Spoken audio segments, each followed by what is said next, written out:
A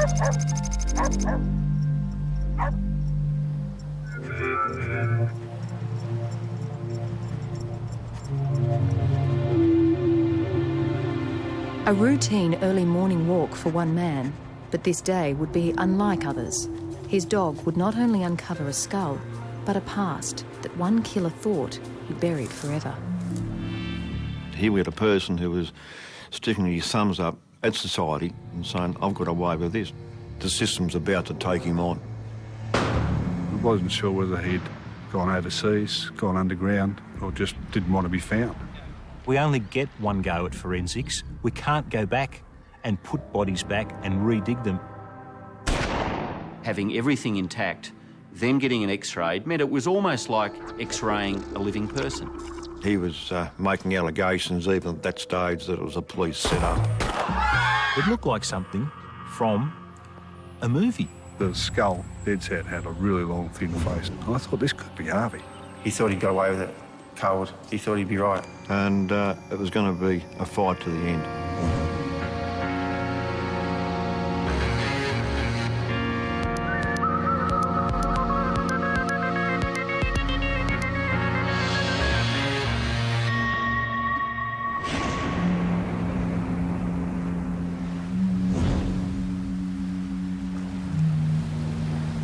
When a human skull was found on this beach, there was little doubt the victim had been murdered. But it was what happened 6 months before that discovery that would be vital in solving this case. The killer had boasted that even if police found his victim, they would never prove he was the murderer. But these were no bare bones.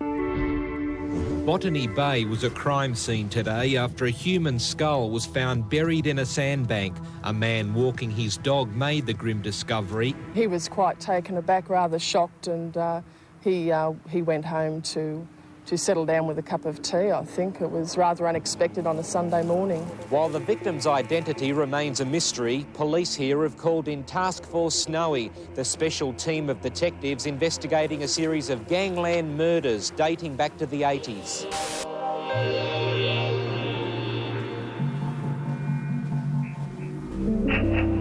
What we had here was a crime scene.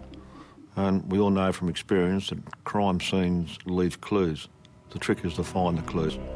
So we had to, one, get the remains out, and secondly, preserve any forensic capacity that was there. With an encroaching tide later that day, we knew we were on time limits. The tide had already uncovered the top of his skull, so it may undermine the area where we had to dig. And I spoke to Lyle at the scene and said, I think we need to put some form of protection in so we weren't going to lose what could have been vital information and vital evidence. With the tide coming so close to the skull could well have been washed away. So we built a sandbag area around the skeleton and backfilled the entire area with sifted sand to stabilise the skull. Because we only get one go at forensics, we can't go back and put bodies back and re-dig them. It is absolutely imperative that everything is addressed first time round. Task Force Snowy had recently received a tip-off that a particular murder victim from the 1980s had been buried in this very spot. There may have been fired cartridge cases in there, projectiles, any of the ID from the deceased, like a wallet or anything else that may have been discarded by the murderers, the firearm itself. So we had to make sure that we didn't miss any of that evidence. The skeleton is approximately 5 feet below the surface of the soil of the embankment. Currently, members of the rescue squad and a backhoe operator are removing the vegetation on top of where the skeleton is located.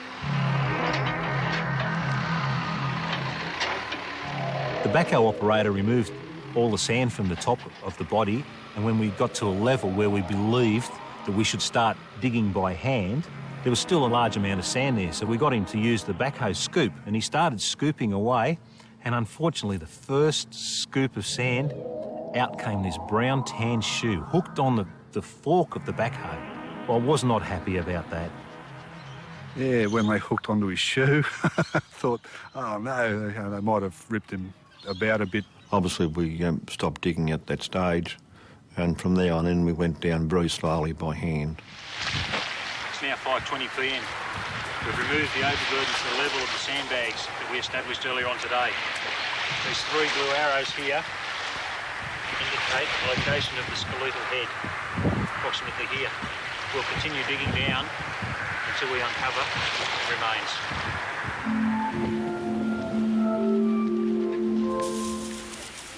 The closer we got to the body, the smaller the implements we started using.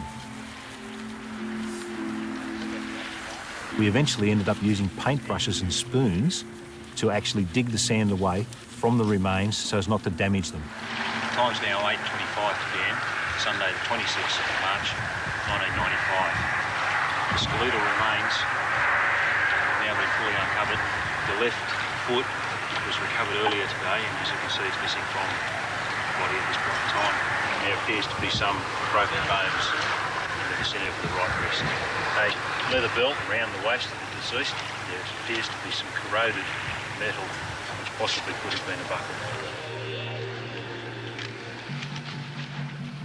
It looked like something from a movie, but here we were dealing with it in real life. 895 with his head in the position he is. We were able to dig down underneath the body. There was a bit of a seal between the remains and the sand, and we broke that seal by two police officers tying a piece of string to their hands and just moving it down underneath the body. So once that had occurred, we then positioned a bodyboard under those remains. It's coming through. You passed the pelvis, yeah? I was very worried when we started sliding that spinal board under there because things started moving, sand started crumbling, and I thought, this is not going to work. But the more we persevered, the better it came together, and it did actually work.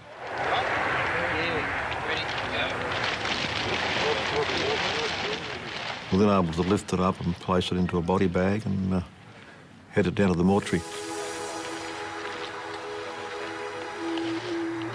At that stage, all we had as skeletal remains, partially dressed in some clothing, full stop.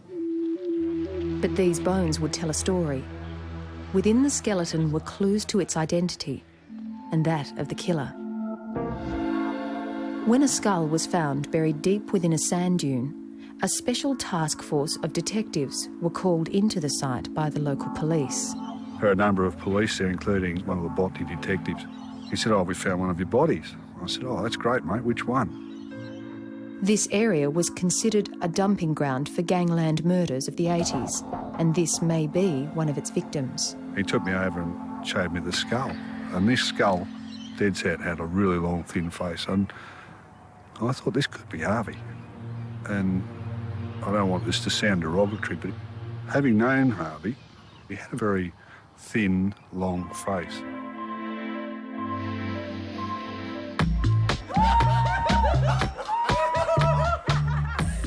Harvey Jones was a minor criminal. He was a glorified thief.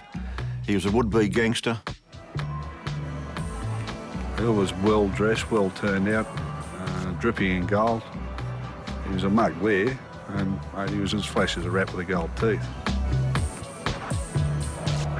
He went missing. His mother was very upset. His sisters were very upset. There was a very basic investigation done by police at the time. Because of the people he mixed with, we wasn't sure whether he'd gone overseas, gone underground, moved interstate, or just didn't want to be found. Got him? Got a hand or you're right? We needed a positive identification of the human remain. So it was okay for us to suppose that it was Harvey Jones, but we had to prove it to a coroner, and we also had to prove that he was murdered. Given the nature of the case where police suspected foul play, it was very important to examine the body in its entirety and to be as comprehensive as possible. So literally, you want to have as much material as you can. The first thing that was done was to take an X-ray of the remains, obviously to find anything which might be inside which would be of interest. The X-rays showed tiny fragments of foreign material that was consistent with the outside casing of a fired projectile. And the two projectiles that we recovered were quite deteriorated, but nevertheless they were consistent with having been fired into that body. The suspicion that the victim had been shot was right on the money, but whether it was Harvey Jones or another gunshot victim was still up in the air. There was no fingerprints or DNA available, but what had weathered the years was the dead man's clothing, still hanging on his skeleton. It was amazing to see how much of the clothing was still intact. The cardigan was still there. You could clearly see the side seams of where the jeans had been. The buttons still had all their markings on them. The cardigan was one of those ones that had the leather patches on it, and you could see where the leather patches had been. The nylon fabrics, the interfacing and lining of the cardigan was 100% intact. You could almost move the zipper on it. One of the things that had been reported when Harvey went missing in 1983, that he was wearing a particular brand shirt, Fuss, F-U-S, and that shirt had been obtained from overseas in a place called Qatar and had been sent to him by his sister. But that by itself was not conclusive. Clothing per se is unreliable. People can change clothing and there's always more than one shirt in existence, so it's not conclusive. We needed to go much further than that. Well, we thought we'd identify him by dental records to start with, so we went along to the dentist and said, you know, have you got the records of Harvey? And they said, oh, no, he was seen here 7 years and 1 week away when we've destroyed the records, because you've only got to keep them by statute for 7 years. So I said to the detectives we could carry out this video superimposition. So we just got that centred now, that ball joint centred around where his front teeth are, because they showed me a photograph and it had teeth in it, smiling teeth. So we've got something to actually match up, because we had the teeth on the skull and the teeth on the photographs. Head down a bit more, head down, head down, head down. Yeah, that's getting close, coming in. That'll be very close now. So you can use 2 television cameras to overlay the teeth from the photograph to the teeth on the skull. Now we're overlaying the premolars to start with, then across to this canine with this very unusual worn-off canine, with the next tooth with the lateral tooth, which is usually a lot smaller, and then coming across to these front teeth with a V chip in them, and then across to the lateral on the other side. Then you can look for the rest of the skull for outline of soft tissue to see if it matches. Looking at from the right side to the left side, the outline of the orbit, the eye position.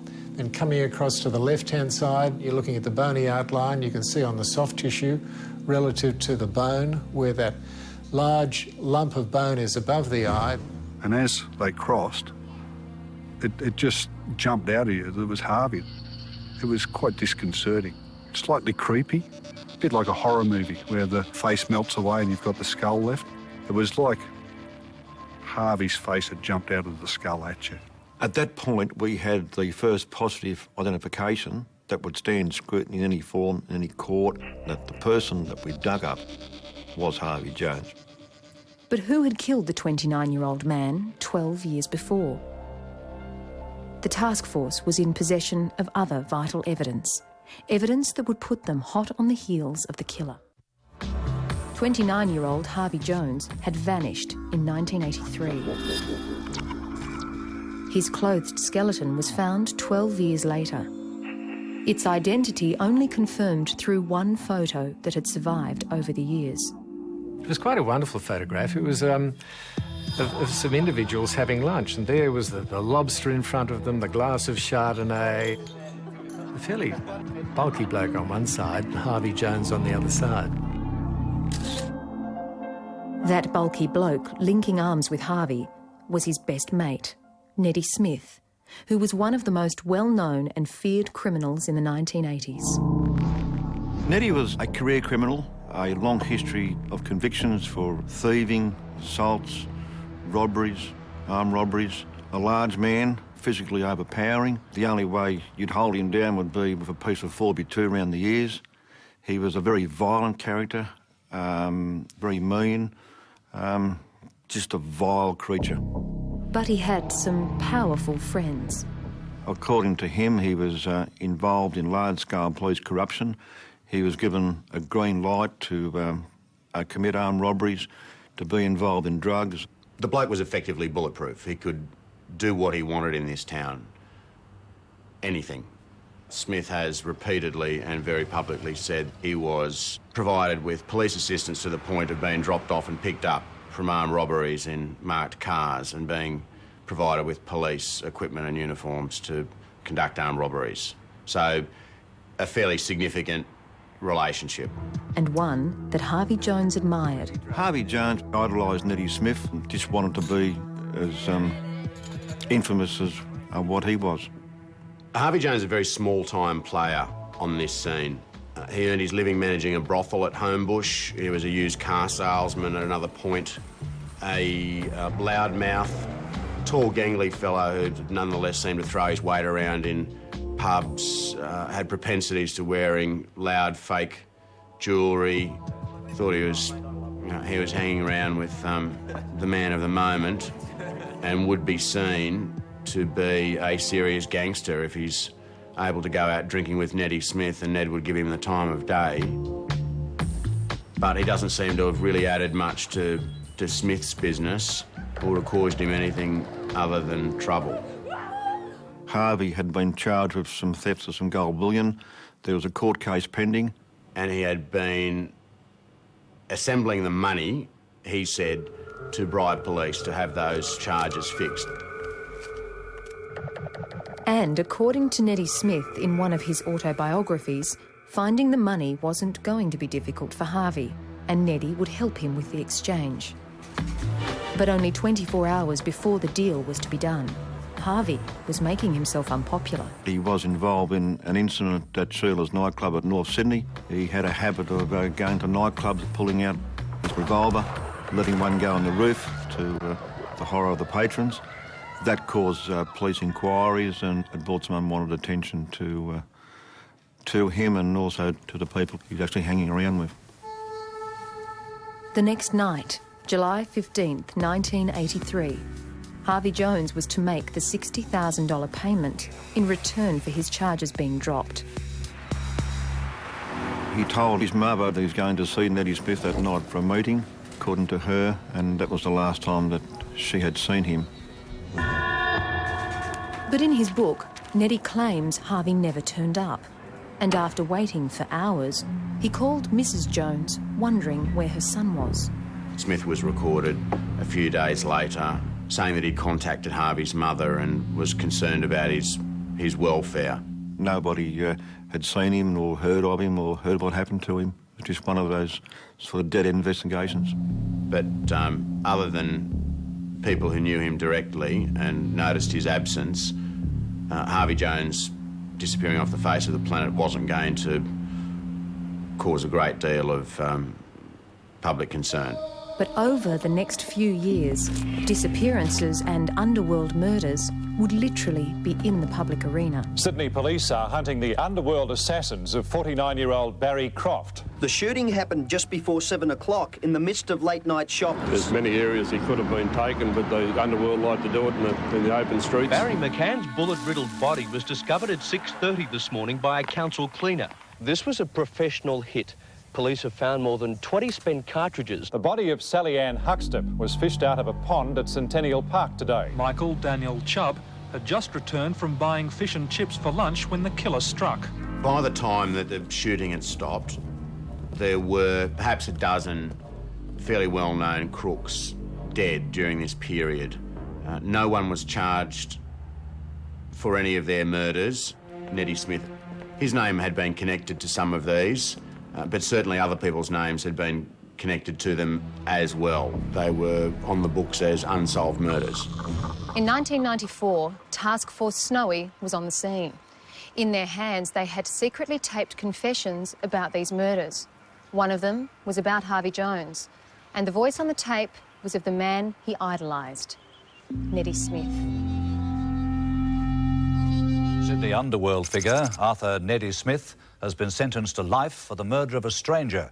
A Supreme Court judge rejected Smith's claim that he'd been too drunk to know what he was doing. For a fellow who was perhaps this city's most notorious criminal ever. He has come unstuck through road rage. Neddy Smith was found to have stabbed Ronald Flavelle in the stomach on Coogee Bay Road. The dispute broke out when a tow truck driver flicked his lights at a car Smith was travelling in. Today, Justice McInerney sentenced Smith to life in jail, adding to the 13-year sentence he's already serving for armed robbery.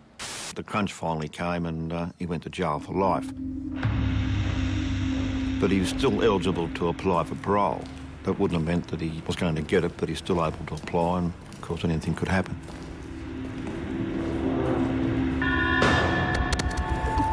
Neddy spent nearly 3 years alone in his cell here at Long Bay Prison, and during that time he wrote a book, Neddy, The Life and Crimes of Neddy Smith, which became a bestseller. But as he started to pen his next, a book about the unsolved murders of the 80s, he had company. There was a little bit of overcrowding, and by chance, another prisoner was placed in the same cell. They asked if I'd like to go in with someone I might have heard of through the media or who I might know through the prison system. And I asked them who it was, but they wouldn't tell me. So they led me up to the cell blocks and locked me in the cell up there, and then Neddy Smith walked in. He was pretty impressive, pretty large sort of a bloke, physically. He knows how to take up a room. But he had these eyes that just bored straight through you, like real cold, icy blue. Yeah, he's a one-off, that's for sure. Police would know this prisoner as Mr. Brown.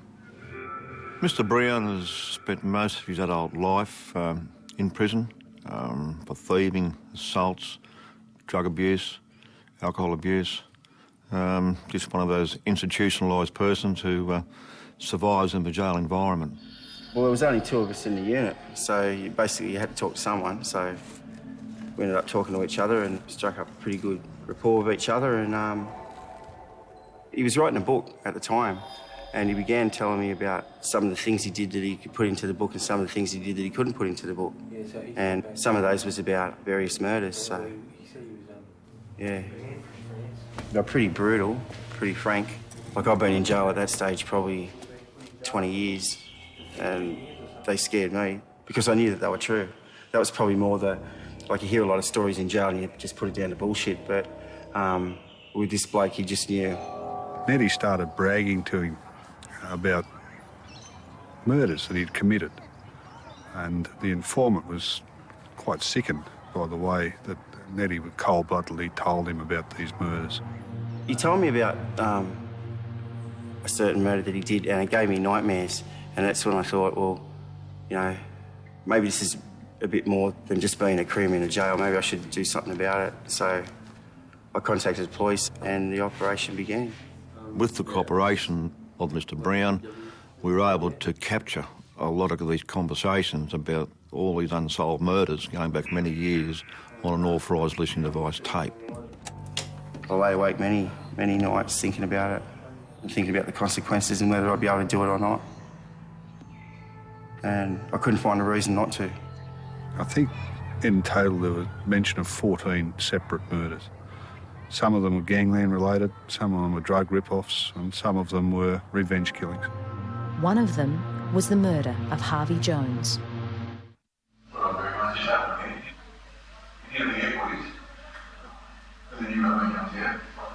Yeah, I know. Yeah.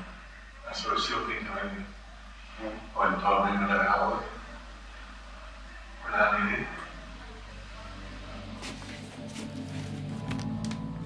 Mr. Brown ran a very high risk. One word out of place, Neddy was not stupid completely. If he just said the wrong thing, well, he would have been in fairly grim straits. I was thinking, shit, I hope he doesn't hear the tape recorder. That's about all I was thinking. Yeah. But he persevered, and he teased a lot of detail, a lot of information from Neddy. I'll give you some dodgy. I said, you'll get the fuck on that. Louis Arnold, I think 3x7. What did you kill him for? What do you have to go for? What do I know he's for? You're going to write a book, you can't. No, I'm just interested, that's all. In a lot of ways, it seemed to me that the only reason that he killed Harvey was because Harvey annoyed him. I'd never met Harvey, but From what I did find out about him, it seemed that he was a bit of a party boy. We went over the top a few times, but he certainly didn't deserve to pay for it with his life, for no more than upsetting the bloke. But that's how things were back then. To use his words, he elsewhere in the book indicates that most big-time criminals come undone because of their mouth, and they tell too many people too many things.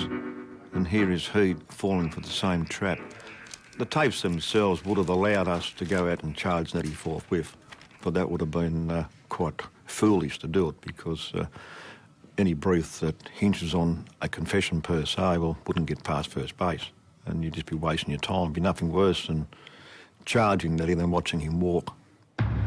What they needed was a body, and for months they searched the area mentioned by Neddy on the tapes. I've flown over, I've driven over, I've walked through. I knew it better than I really wanted to, but I didn't find Harvey Jones. A man walking his dog found Harvey Jones. I was watching the news and it said how a bloke had been walking his dog along the beach at Botany and found human remains. And it was pretty much where Neddy had said it was on the tape. And I said, I bet that's Harvey Jones. My first impressions was, well, here's one brief for Ned. And Neddy had given them a challenge.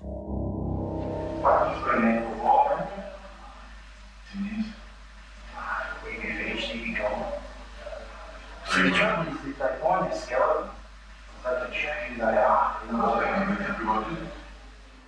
Somewhere in those remains hopefully would give us that linkage back to Neddy Smith and confirm what was on the tapes. He thought he'd got away with it cold. He thought he'd be right, for sure. Here we had a person who was sticking his thumbs up at society in general and saying, I've got away with this. And that was our challenge, to make sure, well, you just can't do these things and get away with it. And that was our challenge then, to make sure that we put him away and he paid the price for what he's done. Police had secretly taped Neddy Smith in his jail cell, confessing to the murder of his friend Harvey Jones.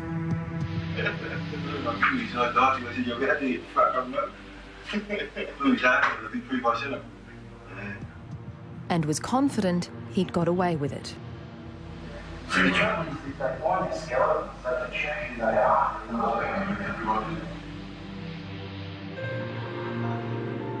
We had no doubts that Harvey Jones had been murdered by Neddy, but the standard of proof in the courts for a charge of murder is extremely high, and it's beyond reasonable doubt, not just that you think it was him. Neddy, unfortunately, had been locked up for some time and didn't appreciate the value of forensics. He had been locked away, he felt that sense of security. A lot of time had elapsed. He would think that there'd be nothing to tie him back into the crime scene or the crime. The first step in the process was to establish whether the projectiles found at the post-mortem were fired from a .357 revolver, as Neddy had stated. There was not a lot of evidence presented to us ballistics-wise. Usually when we go to crime scenes, we'll have a body, we'll have fired cartridge cases, we'll have the smoking gun, so to speak. In this case, we had none of that, except the recovery of the 2 bullets, which were heavily corroded and badly damaged as well. If we recover a bullet under normal circumstances and it's in quite good condition, we will weigh the projectile, we'll measure the projectile, the diameter of it with calipers. We'll also look at those individual markings on the bullet, those lands and grooves, and we can do that by looking at it under a microscope, which will give us an indication of what type of firearm could possibly have been used. What we're looking at here is the surface of the bullet, the side view, and we're actually looking at one of the landmarks on the bullet to make an identification. The problem in this case was that we could only identify one partial landmark on each of the bullets. However, even though the examination was limited, we went to our reference material.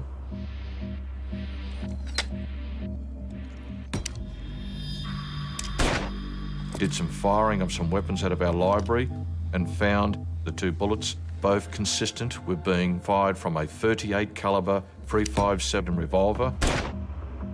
It was encouraging evidence, but the task force would need further proof. Neddy had claimed he had used the .357 and blew out Harvey's heart.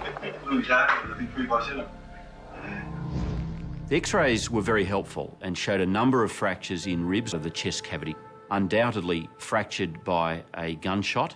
There were shards of projectile around the fracture line, indicating that a projectile had entered the chest, probably from the front, in all likelihood striking the heart and/or lungs. But even that wasn't enough for this team of detectives led by John Laycock.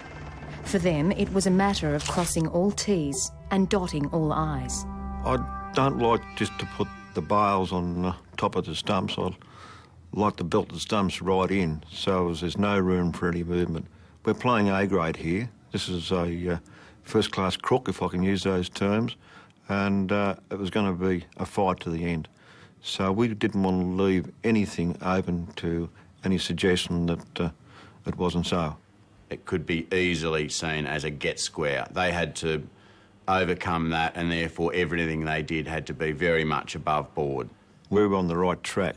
We just had to keep on going to really tighten the noose around his neck and give him no room to move. If you raced out, you'd muck it up, and you never forgive yourself if you walked. To further support our theory, we sent one of Harvey's ribs down to an expert in Melbourne. What we needed to know was there any traces of lead on these ribs? I was basically asked by New South Wales Police to have a look at some bones. There was some visible damage to one of the rib bones, and they wanted to know if this damage was caused due to a gunshot or some other form of damage that could have occurred while the body was buried in the sand.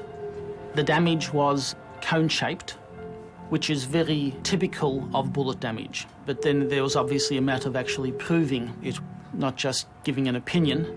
To do that, the bone was put into a scanning electron microscope so that any particles on the rib could be detected and analysed. Various heavy metals show up as various images. Material that has a high atomic number basically shows up as a bright particle. So things like iron and lead, you get quite bright images. And lead has its own unique shape and form. A pattern is produced, and that pattern corresponds to lead.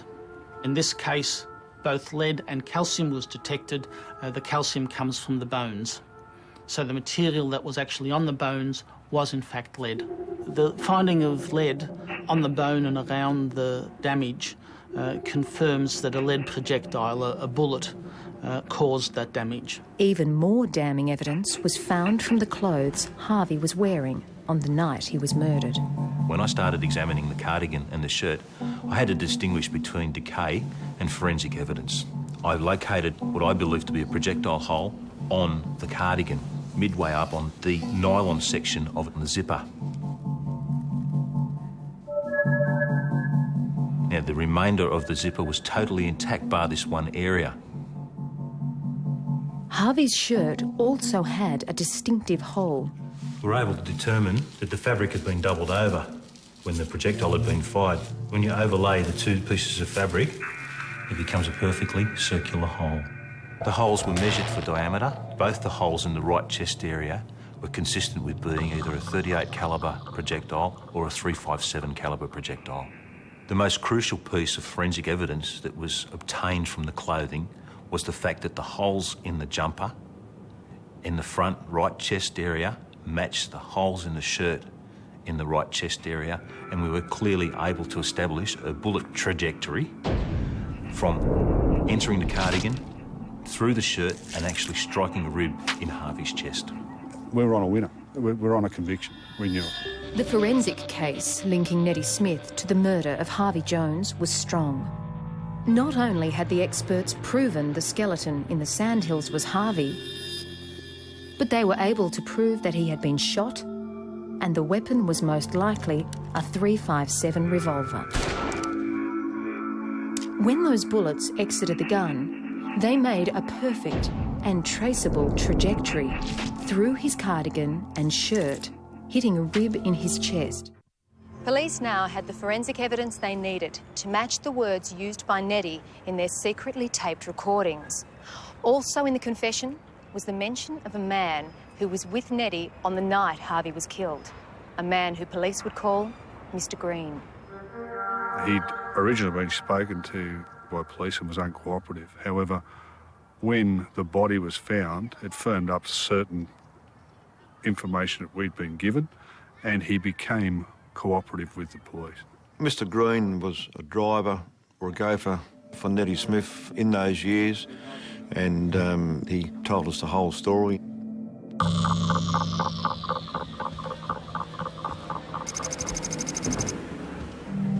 On the night of the 15th of July 1983, according to Mr. Green, he went to the Star Hotel in Alexandria where he met Neddy and Harvey Jones. There was some discussion about Mr. Green making some money that night. So they all got into a van and Neddy directed them to drive to the vicinity of Botany.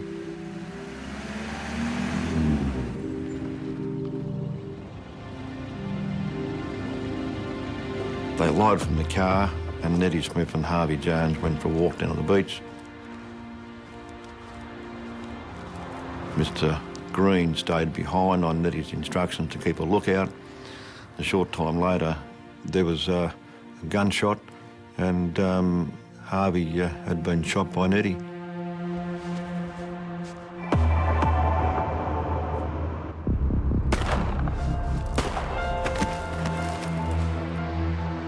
He walked down to the beach and he saw Harvey lying on the ground.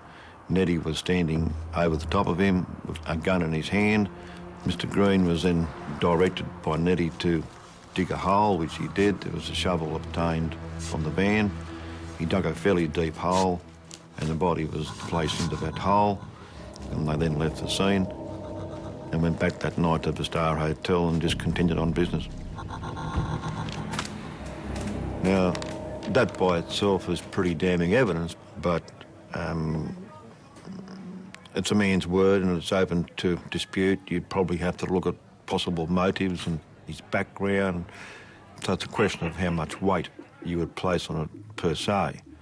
But put together as a package with tapes, the crime scene, the forensics, it certainly left no gap that Neddy could punch holes in when it got to court. So it just helped tie everything together.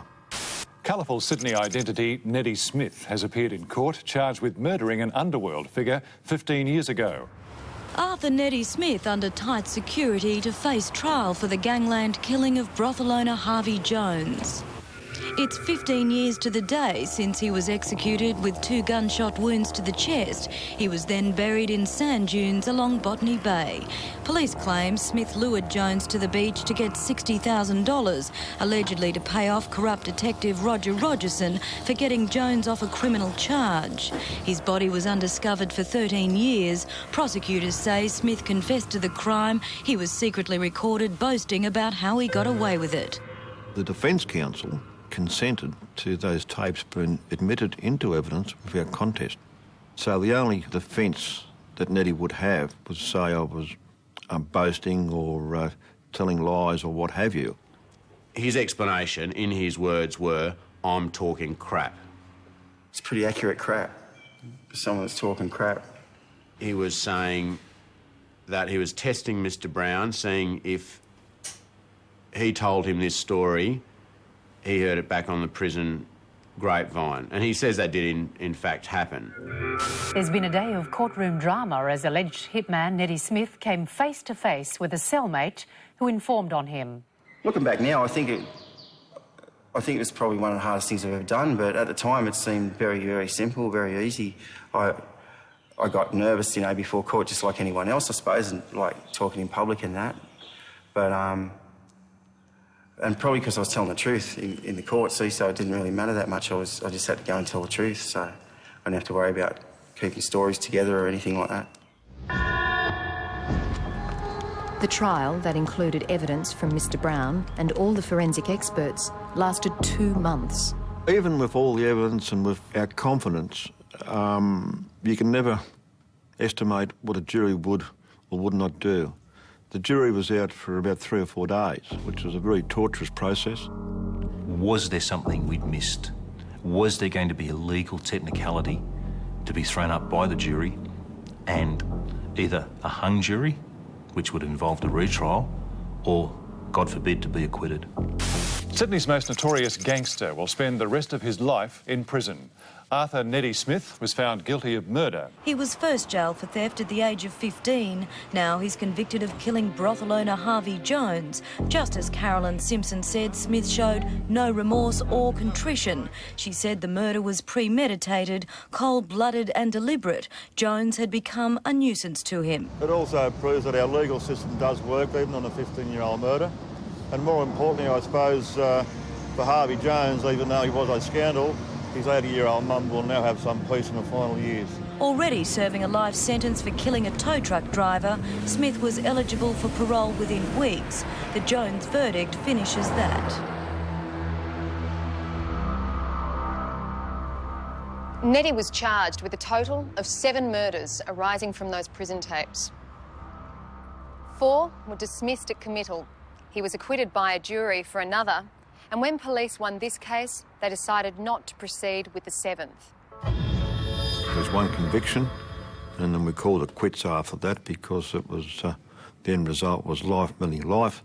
He would never walk out of jail vertically. The way and the manner in which the body was found, the place it was found, the bullet wounds that were found on the body, everything supported what Neddy had confessed, and we could prove everything that he had said. And to have a jury satisfied beyond a reasonable doubt that Neddy had murdered Harvey was just one of the best feelings you get as an investigator. It's not up to police to convict a person. We just put the evidence before the jury, and in this case we'd satisfied the jury that Neddy had killed Harvey.